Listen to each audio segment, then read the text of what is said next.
वो बार बार भगवान राम को अपने हृदय में संभाल करके रखते थे, और जो बार बार अपने भगवान को, इष्ट देव को हृदय में संभाल कर रखता है, याद रखना उसका कभी बार बाका नहीं होता है।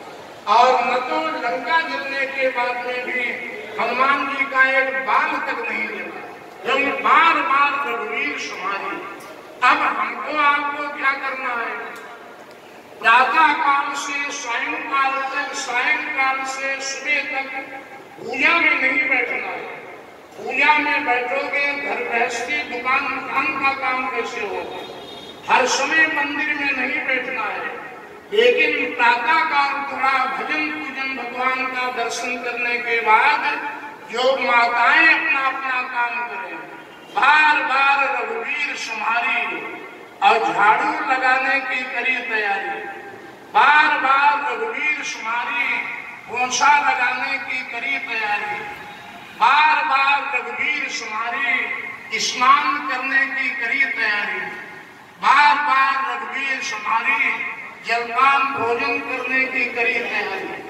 अर्थात जो भी सुबह से शाम तक काम करो और शाम को सुबह तक करो, याद रखना बार बार रघुवीर संभाली।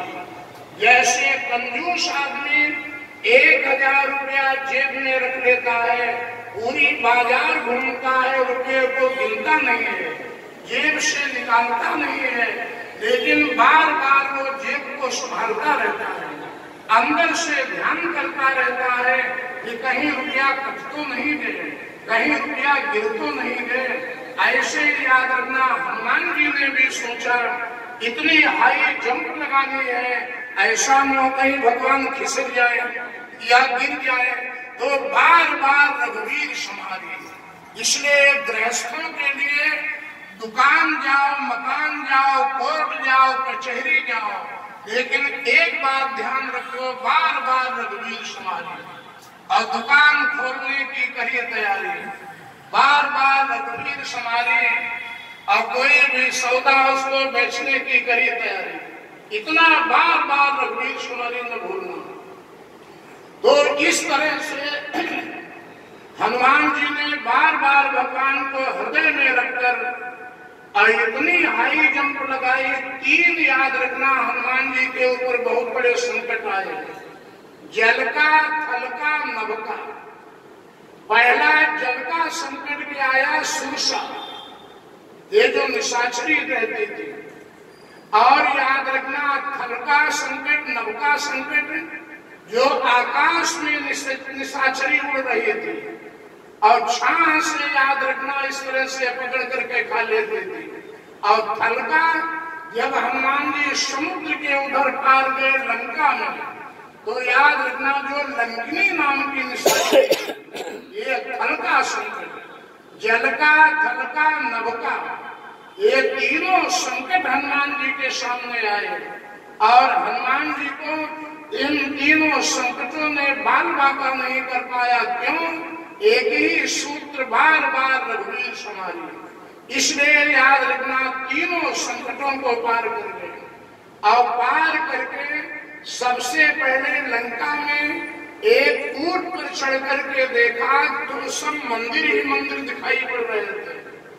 मंदिर मंदिर प्रतिकर शोभा, और देखे जहां अंगड़ित जोधा, हर घर मंदिर के रूप में दिखाई पड़ रहा था। अच्छा एक बात बताओ, मंदिर में भगवान का विग्रह होता है, आरती पूजा भजन होता है कि अखाड़ा होता है? तो अखाड़ा नहीं, अखाड़ा तो अखाड़े में होता है, मंदिर में पूजा आरती भजन होता है। लेकिन लंका के अंदर जो मंदिर थे वो क्या देखा? मंदिर मंदिर प्रतिकर शोभा, देखे जाता अंगड़ित जोधा। योद्धाओं को मंदिर में देखा, न मूर्ति, न पूजा, न पुजारी, न भगवान का विग्रह, और योद्धा लोग उसमें है। तो हनुमान जी ने कहा ये कैसा मंदिर? अब एक बात ध्यान देना, ये मंदिर क्यों कहा गया? जो निशाचर प्रवृत्ति के लोग होते हैं वो दिखाऊ तो दम्भ में मंदिर बनवा देते हैं, लेकिन मंदिर के अंदर पूजा पाठ भजन कुछ नहीं होता है। अब जब मंदिर तो है लेकिन न पूजा पाठ हो रहा, न भजन हो रहा, न आरती हो रही, तो मंदिर किस काम का? इससे तो अच्छा घर है। तो हनुमान जी कहीं भी रुके नहीं मंदिर में। और तब तक एक घर देखा, भवन एक पुण्य दीख सुहावा, और हरि मंदिर का भिन्न बनावा। एक भवन देखा, घर देखा। हनुमान जी ने कहा इस मंदिर से तो घर अच्छा है, अब हम देखें घर में रहने वाला करेगा क्या। तो प्रातः काल का समय कुछ अंधेरा था। हनुमान जी वहां पहुंचे तो उस भवन के बाहर राम भवन लिखा था, राम का नाम लिखा हुआ था, और दरवाजे पर भगवान के चरण चिन्ह छपे हुए थे। तुलसी के गमला, तुलसी का पेड़ लगा हुआ था। रामायण में लिखा गया, रामायुध अंकित गृह शोभा बरणी न जाए, और नव तुलसी का वृंद देखी कबीराज। हनुमान जी बड़े प्रसन्न हुए, क्यों? राम भवन भी लिखा है, रामायुध चरणों के चिन्ह भी छपे हुए हैं, वज्र पद्मों कुछ चिन्ह, और तुलसी का पेड़ भी लगा हुआ है। तो हनुमान जी बड़े खुश हुए। लेकिन याद रखना, हनुमान जी ज्ञानी नाम आकर गए हैं, केवल बाहरी लक्षणों से देखकर नहीं घुस रही। हनुमान जी ने कहा ऐसा तो एक हमको काल ने मिला था, जो महात्मा बनकर के रामायण रास्ते में कर रहा था।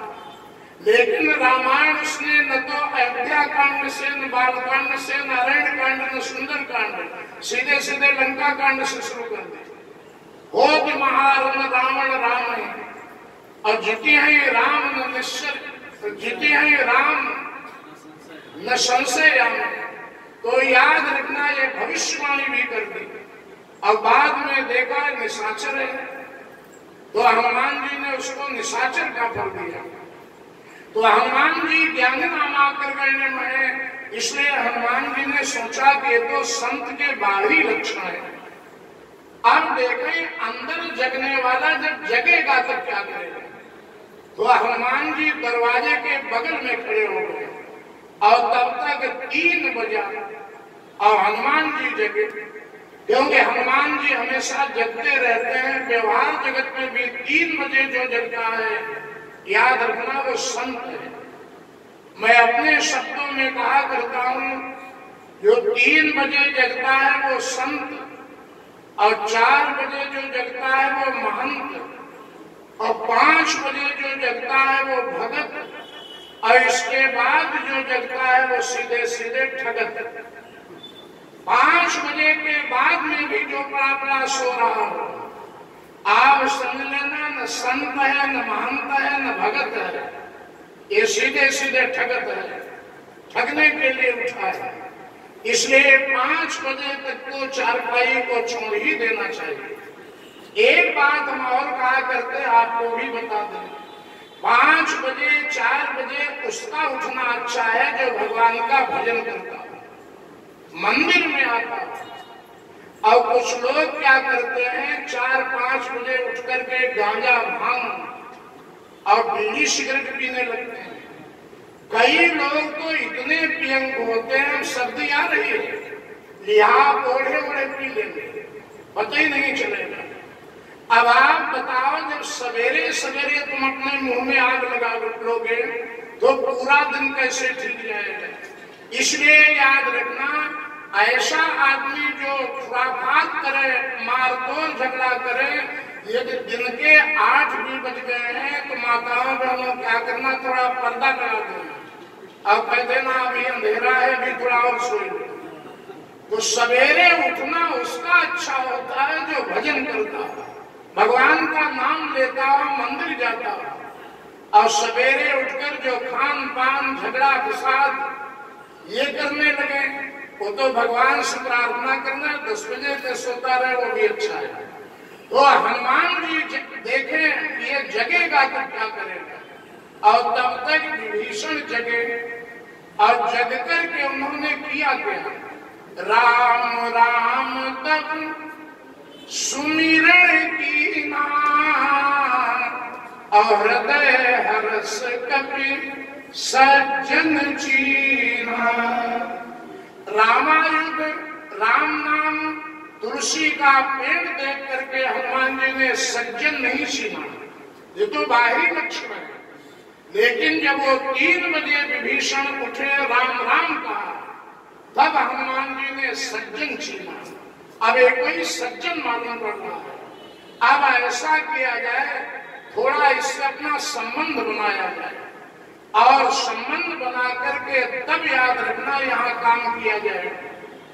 हनुमान जी ने साम दाम दंड भेद ये चारों नीतियां अपनाई।